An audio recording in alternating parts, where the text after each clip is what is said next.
Welcome to Final Cut of the Week, where we share important information you may have missed while you were making essential parts. I'm Kate Corella-Smith. And I'm Monica Reyes-Vasquez, and this is what you need to know for the week ending October 18th, 2024. It looks like the sales of durable goods that use our parts remain steady and improving according to the U.S. Census August 2024 report. After adjustments for seasonal variations and trading day differences, but no adjustments for price changes, the sale of merchant wholesalers were down 0.1% from the revised July level, but were up 1.1% from the revised August 2023 level. Consumer prices rose 0.2% over the month, which is 2.4% over the year for September, and just above consensus expectations of a 2.3% year-over-year increase. This is the smallest over-the-year increase since February 2021.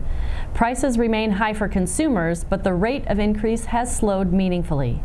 The Producer Price Index for final demand was unchanged in September, after rising 2% in August.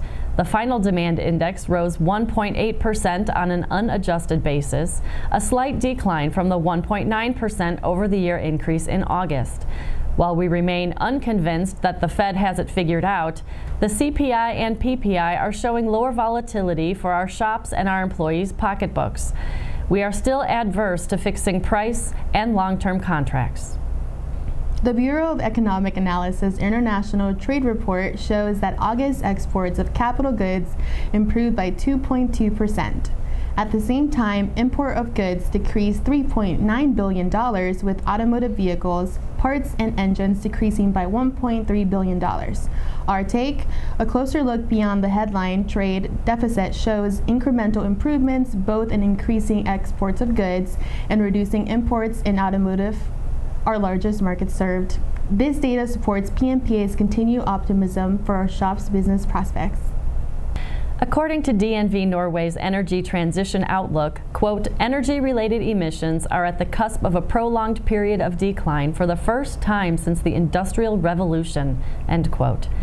According to the report, emissions are peaking thanks to plummeting solar and battery costs, which are speeding up coal's decline and slowing oil's growth. Solar installations surged by 80% last year as it became cheaper than coal in many regions.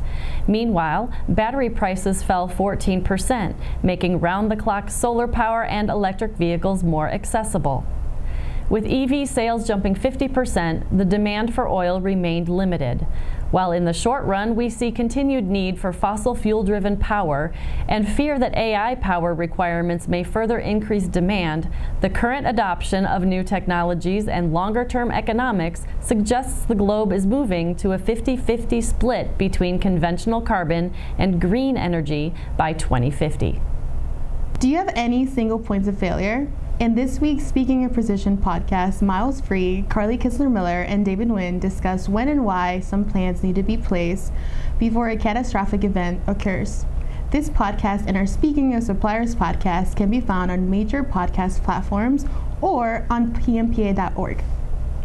Now it's time for our weekly tip. Slips, trips, and falls cause nearly 700 fatalities per year and many more serious injuries, according to the U.S. Bureau of Labor Statistics.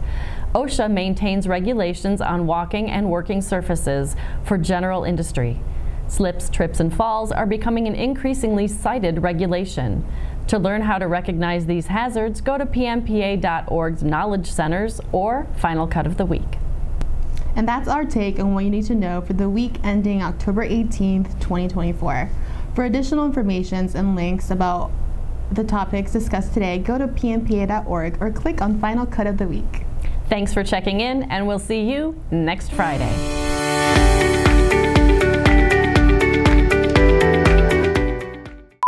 Time imports of goods, sorry. Can we start over? Need for fossil-driven fuel power. It was so long too. You did good though. Before a catastrophic event. Or event occurs. I'm sorry. Occurs. We got past the one word. Occurs. I can't say that. Occurs. Sorry. It's all right. I feel like my accent came out. I feel like my accent definitely came out. injuries, according to the U.S. labor. Slips, trips, and falls called